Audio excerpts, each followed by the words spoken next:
यही है भाजपा की क्रोनोलॉजी, डराने की कोशिश, एजेंसियों का दुरुपयोग। लेकिन एजेंसियों के इस दुरुपयोग से कांग्रेस पार्टी और विपक्ष नहीं डरेगा, नहीं डरेगा। देश की जनता के बीच में जाएंगे और भाजपा की डराने की राजनीति का पर्दाफाश करेंगे। सर झुकाने का हुक्म जब आया और भी सर उठा के निकले हैं। ये कांग्रेस पार्टी है, आप जितना डराने की कोशिश करेंगे हम उतना मजबूती के साथ सड़क से, संसद से लेकर के और न्यायालय तक अपना पक्ष रखेंगे। प्रूफ है कि संपत्ति उनके नाम पे हो गई, प्रूफ है कि एक भी पैसा उनके नाम पे आया। परसेप्शन पे आप केस कर रहे हैं और इतने बड़े बड़े आरोप लगा रहे हैं, तो हमारे लिए ये सिर्फ वेंडेटा पॉलिटिक्स है। हम इनका एफर्ट, एनर्जी अगर देश की तरफ लगाते तो शायद देश और तरक्की कर रहा होता। आज आप वही एफर्ट, एनर्जी लगा रहे हैं सिर्फ गांधी परिवार और कांग्रेस की छवि बिगाड़। आपके वक्त इनकम टैक्स का इशू करके आपने बैंक अकाउंट्स फ्रीज कर दिए। तो इस तरह की जो डर्टी ट्रिक्स है वो सरकार पिछले 11 साल से खेल के ही चल रही है। आपको दिख रहा होगा तस्वीरों में सर झुकाने का हुक्म अब आया है और भी सर उठा के निकले हैं हम। क्या कुछ कहना चाहेंगे इमरान प्रतापगढ़ी जी, जिस तरीके से एक्शन अभी लेती दिखाई दे रही है, चार्जशीट दर्ज हो चुकी है और आज आपका प्रोटेस्ट।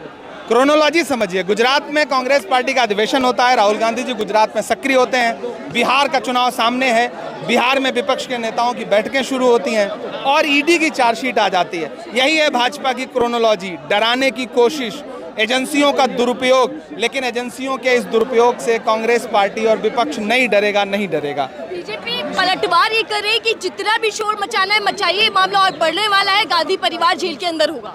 ऐसा ही नारा लगा रहे थे कि हम संविधान बदल देंगे। चुनाव में कह रहे थे चाहे जितना शोर लगा लीजिए, हम संविधान बदल देंगे। बदल पाए? 400 पार का नारा लगाने वाले 240 पे आ गए, अगली बार 100 के अंदर आ जाएंगे।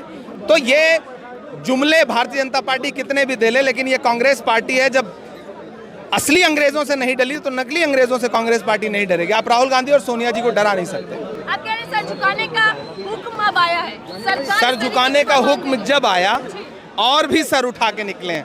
ये कांग्रेस पार्टी है, आप जितना डराने की कोशिश करेंगे हम उतना मजबूती के साथ सड़क से, संसद से लेकर के और न्यायालय तक अपना पक्ष रखेंगे, देश की जनता के बीच में जाएंगे और भाजपा की डराने की राजनीति का पर्दाफाश करेंगे। तमाम कांग्रेस पार्टी के तमाम बड़े नेता हैं जो यहाँ पर ये कह रहे हैं कि क्रोनोलॉजी समझिए भारतीय जनता पार्टी की। एक तरफ बिहार के अंदर चुनाव है, तेजस्वी यादव और खड़गे और राहुल गांधी की मीटिंग होती है सीट शेयरिंग को लेकर, उसकी दूसरे दिन ये फरमान आज। हमारे साथ मुमताज पटेल जी हैं जो आज इस प्रदर्शन में शामिल हैं। क्या कुछ कहना चाहेंगी मैम?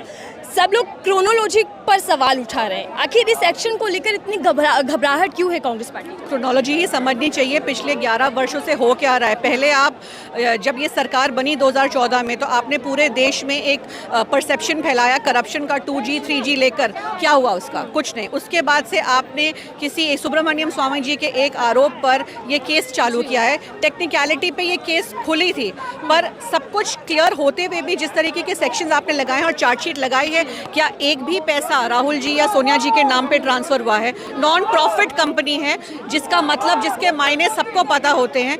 अगर टेक्निकल रीजन से उन्होंने नई कंपनी बनाई तो इसमें मुझे कुछ गलत तो लगता नहीं है, क्योंकि डेट में थी। ये जो न्यूज़पेपर खड़ी करी गई थी आज़ादी के वक्त, ये इसलिए खड़ी करी गई थी कि देशवासियों को सही खबर पहुंच सके, ठीक है, उसको जिंदा रखने के लिए। उसके क्योंकि वो डेट पे जा रही थी कंपनी, उसकी वजह से कुछ टेक्निकल कार्रवाई करनी पड़ी, जिसकी वजह से नया जो कंपनी फॉर्म करी गई। इस पे अब आप इन पे आरोप लगा रहे हो, चार्जशीट आपने इन पे फाइल करी है। कहाँ बताइए आपकी कोई भी पैसा, कोई भी प्रॉपर्टी इन लोगों के नाम पे ट्रांसफर हुआ? लेकिन जो मैम चार्जशीट में ईडी ने अपने आरोप लगाए हैं उसमें ये कि संपत्ति कब्जा सोनिया गांधी और राहुल गांधी, जिनका मुख्य रूप से नाम दिया गया है। नहीं करी संपत्ति कब्जा, प्रूफ है कि संपत्ति उनके नाम पे हो गई, प्रूफ है कि एक भी पैसा उनके नाम पे आया। परसेप्शन पे आप केस कर रहे हैं और इतने बड़े बड़े आरोप लगा रहे हैं, तो हमारे लिए ये सिर्फ वेंडेटा पॉलिटिक्स है। हमारे लिए ये हर कुछ दिन में कुछ नया होना चाहिए। राहुल जी अब गुजरात पे जाके अग्रेसिव हो रहे हैं, ठीक है, ध्यान पूरा लगा रहे हैं, तो बस उनको इन सब आरोपों में बिजी रखें ताकि वो अपना काम नहीं कर पाए। ये मानती हैं कि गुजरात और बिहार में चुनाव है, गुजरात में कांग्रेस पार्टी एक्टिव है, इसीलिए उलझाया जा रहा है। बिल्कुल बिल्कुल बिल्कुल। पिछले साल आप देखिए लोकसभा चुनाव के वक्त इनकम टैक्स का इशू करके आपने बैंक अकाउंट्स फ्रीज कर दिए। तो इस तरह की जो डर्टी ट्रिक्स है वो सरकार पिछले 11 साल से खेल के ही चल रही है। लेकिन बीजेपी के नेताओं का आज ही बयान आया मैम कि जो मामला 2013 का है, जब बीजेपी सरकार नहीं थी, तो क्यों ये आरोप लगाना कि बीजेपी अपनी राजनीतिक मंशा या फिर बदले के लिए सब कर रही है? बोलते हैं ना अंग्रेजी में कि कीप द पॉट बॉइलिंग, ठीक है ना, तो वो कर रहे हैं ताकि थोड़े थोड़े दिन में लोगों को बस याद दिलाते रहें, क्योंकि एक परसेप्शन और छवि जो खराब करी गई थी गांधी परिवार की, कांग्रेस पार्टी की, तो कुछ कुछ दिनों में इस तरह की हरकत करके लोगों को बस याद दिलाते रहे कि नहीं ये लोग ठीक नहीं है, नहीं है, नहीं है, बस और कुछ नहीं है, इस वजह से कि लोग कहीं कांग्रेस पार्टी के साथ फिर से ना जुड़ जाएं। गांधी परिवार पे डेंट लगाने की कोशिश। पिछले इतने सालों से सारा जो इनका एफर्ट एनर्जी अगर देश की तरफ लगाते तो शायद देश और तरक्की कर रहा होता। आज आप वही एफर्ट एनर्जी लगा रहे हैं सिर्फ गांधी परिवार और कांग्रेस की छवि बिगाड़ने। तो आगे भी इसी तरीके से प्रदर्शन करने वाली है कांग्रेस? प्रदर्शन नहीं, आप जहां जहां जुल्म करेंगे वहां वहां कांग्रेस मजबूती से खड़ी रहेगी। और राहुल गांधी भी यही बात लगातार कहते हैं कि डरो मत, और वही तमाम नेता उनके यहाँ पर इस वक्त कहते नजर आ रहे हैं कि डराने की राजनीति है, डरने वाले हम नहीं। और लोगों से बात करने की कोशिश करते हैं कि आज उनका क्या कुछ कहना है इस प्रदर्शन को लेकर। हुई है और एक ऐसी कंपनी को लेकर बार बार बात की जा रही है जो एक नॉन प्रॉफिट कंपनी है, यानी कि जो धारक हैं, जो शेयर होल्डर हैं, ना एक पैसे का लेन देन कर सकते हैं, ना एक पैसे का वेतन ले सकते हैं, ना किसी अचल संपत्ति का स्थानांतरण कर सकते हैं, कोई कमर्शियल ट्रांजैक्शन नहीं हो सकता, कोई शेयर, कोई डिविडेंड नहीं। तो अगर कहीं ना पैसा आया, ना गया, ना लिया गया, ना दिया गया, ना कोई प्रॉपर्टी ली गई, ना दी गई, तो ये मनी लॉन्ड्रिंग कैसे हवा में हो गई? ईडी का ये आरोप बहुत ही हास्यास्पद है और मुझे लगता है कि कोर्ट में इसे साबित करना बहुत ही बड़ी टेढ़ी खीर होने वाला है। पर मैं समझती हूँ एक सवाल और आज जो पूछा जाना चाहिए वो बहुत महत्वपूर्ण सवाल है कि इस देश के नागरिक को, सबसे पुराने राजनीतिक दल के कार्यकर्ताओं को, विपक्ष के नेताओं को क्या आज ये अधिकार भी नहीं है कि वो सड़क पर खड़े होकर इस राजनीतिक प्रतिशोध की कार्रवाई के खिलाफ आवाज उठा सके? जब संघ के कार्यकर्ता हाथों में लाठियां लेकर सड़कों पर निकलते हैं, पार्क में खड़े होकर लाठियों और हथियारों के साथ खेलकूद करते हैं, तो सब जायज है, 100 खून माफ है। पर अगर कांग्रेस का कार्यकर्ता अपने दफ्तर से लेकर ईडी तक मार्च करना चाहता है तो पूरे दफ्तर को छावनी बना दिया जाता है, चारों तरफ बैरिकेड लगा दिए जाते हैं। संविधान का क्षरण अगर होगा, संवैधानिक अधिकारों का हनन अगर होगा और कांग्रेस के कार्यकर्ताओं का दमन अगर होगा तो कांग्रेस पार्टी न सिर्फ कोर्ट में लड़ाई लड़ेगी बल्कि सड़क, सदन और संसद तक भी जाएगी। और मैं कहना चाहती हूँ, जैसा राहुल जी कहते हैं कि ये बब्बर शेरों की सेना है, ये डरने वाली नहीं है, डराने वालों में से है। तो तानाशाही नहीं चलेगी। तुम हालातों की भट्टी में जितना भी हमको झोंकोगे, तब तब कर सोना बनेंगे हम। तुम हमको कब तक रोकोगे, तुम हमको कब तक रोकोगे? हम क्या विपक्ष? अब आपके बीच अखिल भारतीय कांग्रेस कमेटी के महासचिव श्री सचिन पायलट जी अपने 2 शब्द बोलेंगे। जिस रूप में भारत सरकार की इन्वेस्टिगेटिव एजेंसीज काम कर रही हैं, पूरा देश देख रहा है और बच्चा बच्चा जानता है कि आज ईडी और सीबीआई मात्र एक हथियार हैं भाजपा सरकार के कि अपने प्रतिद्वंदियों को, विरोधियों को कैसे परेशान किया जाए। और इतिहास गवाह है, इन्फोर्समेंट डायरेक्टरेट का कन्विक्शन रेट 1% है। कोर्ट से अनेक बार उनको लताड़ पड़ चुकी है कि आप लोगों को टारगेट करते हैं, चार्जशीट करते हैं, मुकदमे करवाते हैं, कन्विक्शन 1% है। इस पर्टिकुलर केस में बहुत लंबे समय से खिंचा चला आ रहा है। हमने पहले भी कहा था कि इस संस्था में कोई आर्थिक लेन देन नहीं हुआ है, इसमें कोई खरीद फरोख्त नहीं हुई है, कोई पैसा ट्रांसफ़र नहीं हुआ है। एक नॉन प्रॉफिट एंटिटी जिसकी स्थापना नेहरू जी के समय हुई थी, उसी विचारधारा को आगे बढ़ाने के लिए काम हो रहा था। अपनी कमियां छुपाने के लिए एजेंसी का दुरुपयोग करना एक परिपाटी बन चुकी है। आप सबको याद होगा, राहुल गांधी जी को भी लोकसभा से निलंबित करने का एक निर्णय लिया गया था न्यायपालिका से, लेकिन हम लोगों ने न्यायपालिका में पूरा भरोसा जताया और अंत में सुप्रीम कोर्ट से न्याय हमको मिला।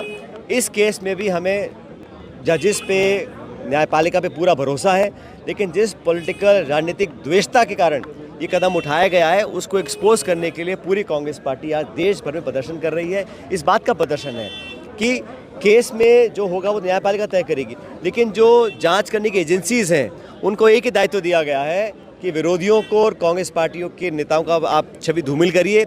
सोनिया गांधी जी और राहुल गांधी जी का जो पब्लिक लाइफ है पिछले 25-30 सालों में, वो बेदाग छवि के लोग हैं, पूरा देश जानता है। तो एक नाकाम कोशिश है उनकी छवि धूमिल करने की, चरित्र हनन करने की, ये कभी कामयाब होंगे नहीं। राजनीतिक जवाब देने के लिए कांग्रेस सड़कों पे उतरी हुई है। देश में जो हालात उत्पन्न हुए हैं, चाहे वो चीन का आक्रमण हो हमारी सीमाओं के ऊपर, अमेरिका के टैरिफ हो, बेरोजगारी हो, कोई जवाब नहीं मिल रहा है। सदन में सरकार अपनी जान छुटा के भागती है और इस प्रकार जानबूझ के सोनिया गांधी जी और राहुल गांधी जी को टारगेट किया गया है। इसमें निकल कर कुछ आएगा नहीं, लेकिन इसका जवाब कांग्रेस पार्टी कोर्ट में तो देगी, लेकिन सड़कों पर भी देगी और मुझे पूरा विश्वास है कि न्याय हमको मिलेगा न्यायपालिका के माध्यम से।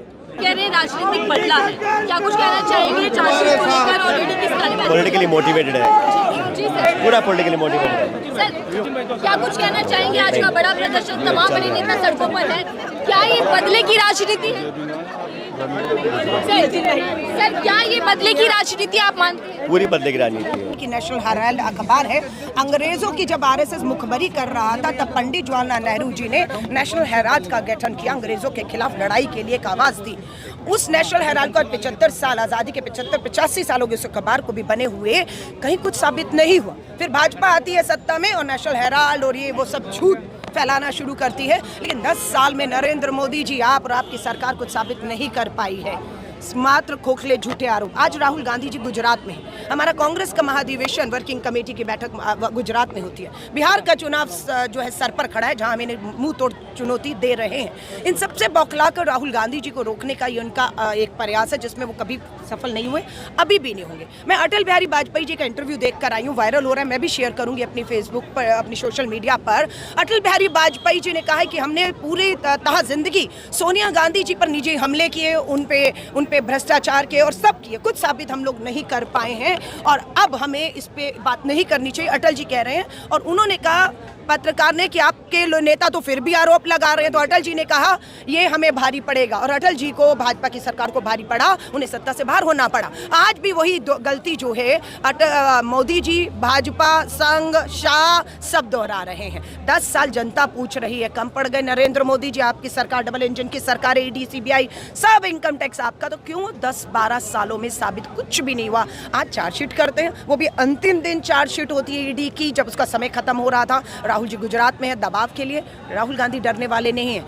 नरेंद्र मोदी जी, अमित शाह जी आपको बता रहे हैं, सुन लीजिएगा, वो कोई और होगा जो डरा है आपसे, आपकी ईडी से डरा है, आपके जेल जाने से डरा है, आपके से समझौता करके मुख्यमंत्री बन गए वो असम के, वो कोई और होंगे, वो ग्वालियर का होगा कोई जो अभी केंद्रीय मंत्री बनकर बैठे हुए हैं। ये सब डर गए, झुक गए, समझौते कर दिए सत्ता के लिए, और इसका नाम है राहुल गांधी। न्याय का योद्धा है वो राहुल गांधी, वो झुकने वाला, डरने वाला नहीं है।